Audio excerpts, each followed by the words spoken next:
Hi, everybody. Dan Illman, Mike Beer for Kentucky Derby Prep Recap. In this edition, we're going to take a look back at the Fountain of Youth, going a mile and a 16th at Gulfstream Park. This was the seasonal debut of two-year-old champion Forte. He did not disappoint. We break from the gate. Forte is the number 4, and he just works out a beautiful trip under Arad Ortiz.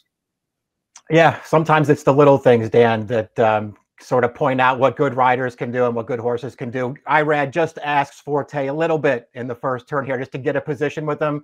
Forte gets that position, immediately comes to him. Perfect trip track in the leaders. He looked like he was going to win from a long way out.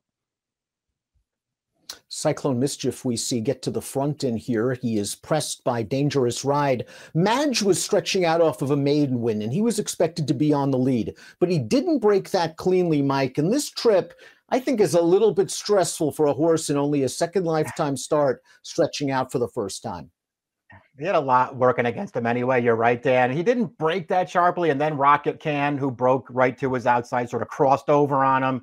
And it just left Madge out of position in this race. He gets basically a 4-wide trip around the track. He's trying to press the pace here around this final turn. He can't quite reach the leaders, Dan. He finishes evenly. All in all, not a terrible performance for a second career start with that trip. Pace going to really heat up now as they start sprinting for home, and we see Forte. It's really all about when Irad's going to get to the outside for him to produce his run. He briefly follows the cover of the Holy Bull winner, Rocket Can. He swings 4 wide into the stretch. He's just better than these horses. He's better than these horses. He sat a perfect trip. Irad takes him 4 wide here coming to the stretch, Dan. He takes things over here, though, pretty quickly, and then he just settles things in a matter of strides. He opens up on this field. He is geared. I mean, I can't imagine his connections could have wanted anything else for this horse's seasonal debut. He took the words right out of my mouth. Didn't have to go deep to the well to win this race as the odds-on favorite. Forte earned a fast figure, 98 buyer, coming on the heels of his win in the Breeders' Cup Juvenile with a 100 speed figure. He has won 4 in a row. He has won 5 of 6, and we'll get to him in a bit. Rocket Can looks like a solid horse, Mike.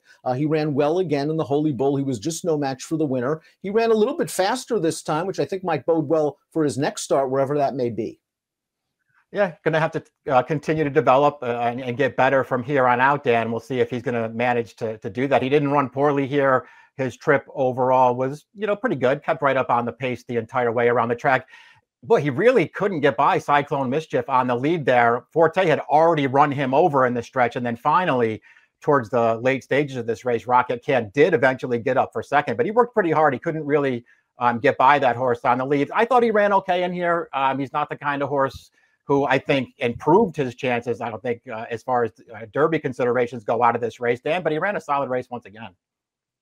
It was an important race for Cyclone Mischief and a solid enough bounce-back effort. He ran very well, 2 starts back, winning an allowance race. And then going into the Holy Bull, he was the favorite, and he did not run well at all. Dale Romans ran him here. It was a sign of faith and confidence. He showed good speed, and he probably ran his best. Yeah, he probably did run, the best that he's capable of, at least at this stage of the game, Dan. In some ways, it was nice to see him bounce back, as you mentioned, but in some ways, it's not a great sign for him going forward. He managed to make the lead in here. I wouldn't say the pace was fast. It wasn't slow, but I wouldn't say it was fast. So in a lot of ways, he had the trip they probably wanted him to have in this race.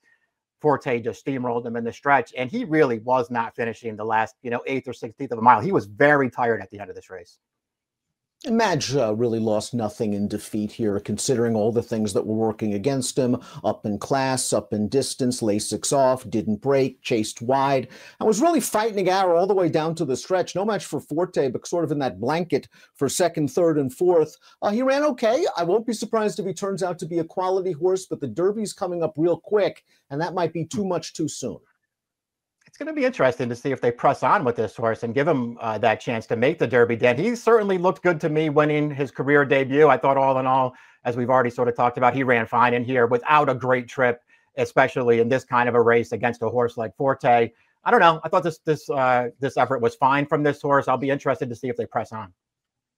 And the disappointment was Blazing Sevens, who seemed very cold on the tote board. Didn't break great, sort of bounced around early, but never made a run at all. This has to be a very disappointing performance for the Chad Brown trainee. I know it was off the layoff, making a seasonal debut, but it's so tough to give away races when you're on the Derby trail, and this just seemed like a non-effort. It really was a non-effort. You're right. He was off a layoff, but he was off the same layoff that the winner was off of, Dan. He just never picked his feet up here. He wasn't ridden with any real aggression from the start of this race from Rosario. They just sort of took him back. But this horse never made a run at any point in the race. Whether you liked him or not on the way in, this was a very disappointing performance. Let's take a closer look at Forte, the 2-year-old champion of 2022, trained by Todd Pletcher, ridden by Arad Ortiz. He's by Violence, and Violence had a tremendous Saturday as a stallion. Of course, he also won the Gotham. Forte is a horse that wasn't a very expensive purchase, an $80,000 weanling, was then resold for $110,000 as a yearling. Is damn a quality horse, a multiple stakes winner on the turf. This family has a lot of versatility, and I don't think additional distance is going to be that much of an issue.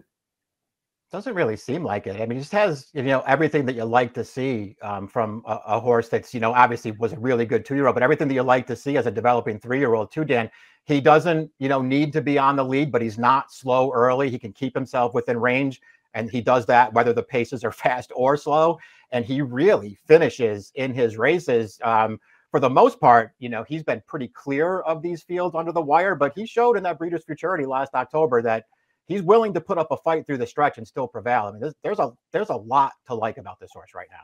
And he has a nice foundation as well. 6 starts, 3 consecutive route races, all of them victories, fast time. He's clearly the horse to beat right now in the lead up to the Kentucky Derby. Taking a look at the prices for the Fountain of Youth, well, no surprises. Forte returned $3 to win as the 1-2 favorite. Rocket Can, another solid performance. Cyclone Mischief ran back to his allowance win instead of his dull Holy Bull and finished 3rd. Forte on his way to the Florida Derby, and if he runs well or wins that one, he might be the favorite on the first Saturday in May.